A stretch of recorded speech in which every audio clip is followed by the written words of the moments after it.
Bharatiya Janata party నూతన అధ్యక్షులుగా ఈరోజు శ్రీ నితిన్ నిబిన్ గారు నియమితులయ్యారు. ఈ సందర్భంగా వారికి శుభాకాంక్షలు తెలియజేస్తున్నాను.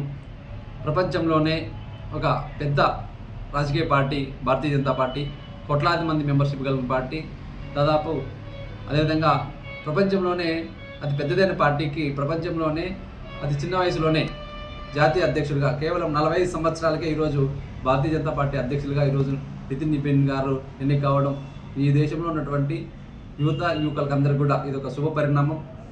రాజకీయాల్లో యువతను ప్రోత్సహించాలి అనేటువంటి సంకల్పానికి భారతీయ జనతా పార్టీ పెద్దపీట వేస్తుందని చెప్పి ఈ సందర్భంగా తెలియజేస్తున్నాను.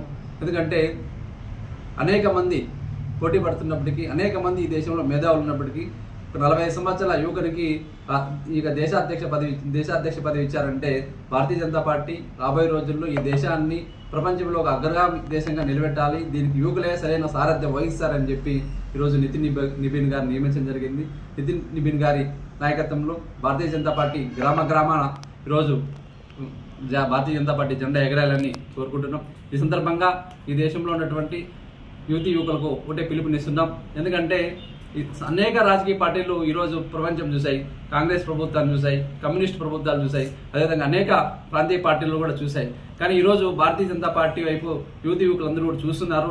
అది యువకులకి సరైన సారథ్యం వహించాలంటే ఈరోజు యువకుల చేతుల్లోనే పార్టీ నాయకత్వం ఉండాలనే ఉద్దేశంతో ఈరోజు బీజేపీ యువ నాయకునికి 45 సంవత్సరాలు కలిగినటువంటి నితిన్ నిబిన్ గారికి ఇవ్వడం జరిగింది. కాబట్టి అందరికీ కూడా ఆహ్వానిస్తున్నాం. ఈరోజు చాలా మంది యువకులు ఉన్నారు. ఈ దేశం ప్రపంచంలోనే 4వ ఆర్థిక వ్యవస్థగా ఈరోజు అభివృద్ధి దిశగా దూసుకుపోతోంది.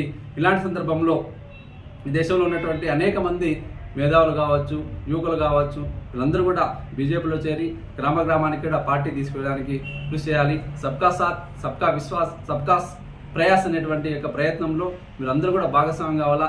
ఎందుకంటే ఇక్కడ నితిన్ నిబిన్ గారికి ఎన్నిక కావడం అంటే కుటుంబ వారసత్వం లేదు, ఎందుకంటే బంధుత్వం లేదు, కేవలం ప్రతిభ కలిగినటువంటి ఎవరైనా కానీ భారతీయ జనతా పార్టీలో అధ్యక్షులు కావచ్చు. అదే ఒక రాజకీయ పార్టీ అధ్యక్షులు కావాలంటే ఊహించండి. ఎందుకంటే ఇంత పెద్ద అధికారంలో ఉన్నటువంటి ఒక పార్టీ దేశంలో ఈరోజు 11 సంవత్సరాలుగా అధికారంలో ఉంది. అలాంటి పార్టీకి ఒక సాధారణటువంటి కుటుంబం నుంచి వచ్చిన వ్యక్తే అధ్యక్షుడిగా అయ్యారంటే భారతీయ జనతా పార్టీలో ఎలాంటి వ్యక్తులకు పదవి బాధ్యతలు ఇస్తారని చెప్పి సందర్భంగా తెలియజేస్తూ అనేక